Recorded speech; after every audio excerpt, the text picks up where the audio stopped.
Ubu noneho umuntu witwa Sano wa Cadette niryo zina twamumenya ariko ubundi yitwa Sano Olivier.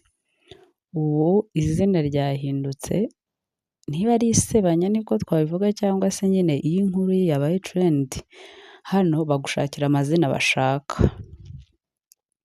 Rero hanyuma y'ibimuvugwaho wamushakiye izina ryitwa ngo Irakiza. Ni izina risanzwe ariko kurimwita ni ukuvuga ngo Irakiza iyo nyine ntavuze mu mazina yayo namwe muyikeke murakuze, ariko nta yindi n'iki ni umupuri cyangwa se Irakiza iyo nyine namwe murayumva. Rero usibye kuba bavuga ngo uyu musore, ibyo kuvuga ngo buriya ngo ni pasiteri, ni umuvugabutumwa, mwa bantu mwe ngo uyu musore yabwiye umugore witwa Irene yuko ngo yamweretswe. Biri kiriya yuko kuba umuntu ajya mu rusengero wese cyangwa uwiyita umukozi w'Imana ntibisobanuye ko ari umukozi w'Imana. Nimutekereze kuba uyu musore hanze aha abantu bose baravuga ngo ni umutekamutwe, ni umutinganyi, ni umupasiteri w'umubeshyi. Muzi ibintu yakoreye Cadette, yuko Cadette yagiye akamwandika buri kimwe cyose. Ariko bikarangira uyu musore asa n'umwigaranzuye ku mpamvu zitazwi, mbese ibintu abigira intambara bigira ibindi.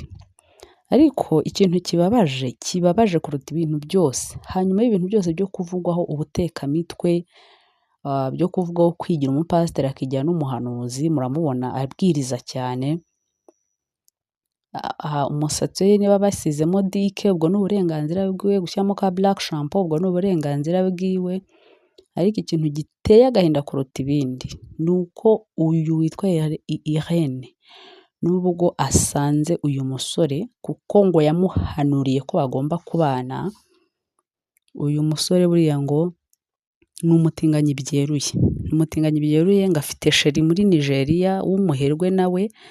Ariko ndababwiza ukuri yuko iby'uyu musore ni byinshi kubona abantu bose, noneho tekereza yuko nta soni agira kubona umuntu aza muri komenti zakavuga ngo ibintu by'ubutekamutwe warabiretse, ariko ni ukuri ugakomerezaho. Biratangaje kubona umuntu w'umusore agenda akanyereza umusatsi, ni uburenganzira bwiwe, agashyiramo akagirifu, agashyiramo akantu kakari impinya. Umuntu w'umusore iminwa ihora iyaga, nabyo ni uburenganzira bwe. Ariko ndababwiza ukuri yuko hanyuma y'ibintu byose biri kumuvugwaho, tekereza nawe uyu mugore umushatse barahuriye yuko ngo yamweretswe, bikanarangira uyu mugore ibyo yibwiraga ko ari umugabo ashatse asanze ari umutinganyi. Nimutekereze icyo gikomere uyu mugore agize ate ahuye nacyo. Urumva agize kudivorsa, icyo ni kimwe. Asanze umusore rwose w'uburanga kabisa, rwose ibyo byo ntitubitindeho, uburanga burahari. Arangije asanga umutipe ni iki? Ni umutinganyi. Buriya umuntu witwa Semuhungu atandukanye n'abandi bantu bose, arabyemera, ari fier yabyo, mbese ari proud yuko uyu wo ari we. Ntacyo bimutwaye, ntacyo bimubwiye, byamwungura byamuhombya, ariko we ari proud. Rero nta kuntu umuntu witwa Semuhungu yaba atazi association y'abana bahuje ibitsina, uko byasa kose nta kuntu yaba atayizi. Ariko ntabwo mbizi hano, donc havugwa urutonde rw'abantu benshi, ariko yaba uyu nguyu n'uwundi mucuruzi nawe w'amakote, dore ko babihuriramo, dore n'uyu nguyu acuruza amasuti, hari n'undi uherutse gushyirwa mu majwi. Ntabwo abantu baba muri association nta kintu bari babyemezaho, urumva. Ariko ndababwiza ukuri, biratangaje kubona umuntu ashakanye n'umugabo ariko agasanga nta kindi kintu kimutunze. Ni ubutekamitwe, ni umutinganyi, ni umupfubuzi, ibyo bintu byose akaba bihuriyeho. Uzateka umutwe mu bindi bintu biri aho, ariko nugera mu bintu bya gospel byo kuvuga ubutumwa bwiza, kwamamaza ubutumwa bwiza, Imana ni Imana, ntabwo ari umuntu. Imana ntikinishwa, Imana ntabwo ariyo kwirwa tuvuga mu bintu byose twiboneye buriya kubaza ibiri bavuga ko Imana yagiye kurimbura Sodoma na Gomora hajemo ikintu cyitwa ubutinganyi. Mwa bantu mwe, kuba yaba umutinganyi n'uburenganzira bwe, yaba umupfubuzi n'uburenganzira bwe, yaba n'umwesikoro n'uburenganzira bwe. Ariko kuba umwesikoro byo amategeko y'igihugu arabihanira, ariko kuba umupfubuzi nta tegeko ntekereza ko ribihana, no kuba umutinganyi nta tegeko ribihana. Uri kumva aho mu Rwanda? Ariko uyu mugore niwe uteye abantu benshi agahinda, kudivorsa yangiza agasanga umuntu nk'uyu nguyu. Ariko uyu mugore ngo agufitiye ikintu cyitwa ifaranga bagenzi. Afite ikintu cyitwa ifaranga ku buryo gushipinga uyu Sano Olivier ni nk'ako kanya, ni nko guhumbya. Ariko yagira ifaranga buriya namujyana mu gihugu abamo muri Amerika, habayo amasosiyasiyo akomeye y'abantu b'abatinganyi. Amafaranga yose yamuhabaye akuba inshuro 7. Uriya musore muramubona ni uw'uburanga rwose, ameze neza.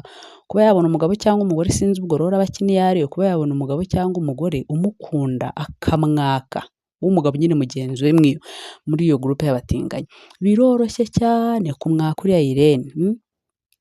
Yarakoze divorce hejuru y'umuntu nk'uwo nguwo, yarangiza bakamuheza amafaranga y'umurengera, ukajya kubona ukabona urugo nyine rurasenyutse.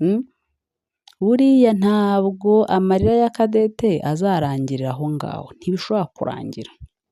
Ntabwo biriya ari ibintu bishobora kurangirira aho ngaho. Ariko ndababwiye uyu musore ngo n'umwesikoro ku kintu cyitwa amafaranga ho rwose ntahusha. Ariko no kuba nyine yariroshye muri ibyo bintu by'abatinganyi, tugiye kubona tubona agize atya ari gucuruza imyenda, arayamamaza cyane akavuga n'ubutumwa bwiza, ubundi ibyo nibyo tumuziho. Ikindi kintu cyo kuvuga ngo ni umuhanzi, mwa bantu mwe, abafashwa barafashwa, ariko nyine yarakaje abantu nyine ntabwo bari kwiyumvisha uburyo ki uyu mujama akora izi role zose ari byo bimutunze. Ariko ku bantu bamuzi cyangwa yakoraga uturimo tw'amaboko, ukuntu yaje guhinduka nibyo byatunguye abantu benshi. Rero musengeye igihugu kuko abana benshi babaye abatinganyi, abana babaye abesikoro. Abasenga nimusenge. Ubukene bukoresha ibintu bibi, ariko kutagira umutimanama, kutagira ubumuntu nabyo ni ikindi kintu, no kutagirwa inama ni ikindi kintu. Buriya ntekereza yuko yakikora ibindi bintu byose, ariko yagera ku kintu cy'ubutinganyi agastopa akabireka. Ariko tekereza niba umuntu usore nk'uriya yiyemeje kuba umutinganyi nk'uko biri kuvugwa, cyane ko tutazi ko ari ukuri 100%, ariko ibyo bintu akabifatanya no kuba besikoroka abantu nk'ibyo ngibyo byo kuba agiye gushaka uwundi mugore, nawe uriya mugore buriya ngo afite abana ngo badahuje basi. Ibyo ntabwo bitureba, nta n'ikintu bivuze, kuko ntabwo bivuze ko atakubaka. Yaba Sano yamukundiraga bakubaka. Ariko abasenga, abahanura, musengeye igihugu kuko abana bari kujya mu butinganyi ku kigero cyo hejuru. Abasore beza, inkumi nziza, mbese babifashe nk'umukino, babifashe nk'ibintu bisanzwe. Kandi ubwo iryo ni irimbukiro tayari rwose. Abantu iyo bangiritse bikagenda gutyo, iryo ni irimbukiro. Kubemera Imana murabizi yuko rwose ubwo tuba turi kujya ahantu habi hatari heza. Rero abasenga nimusenge.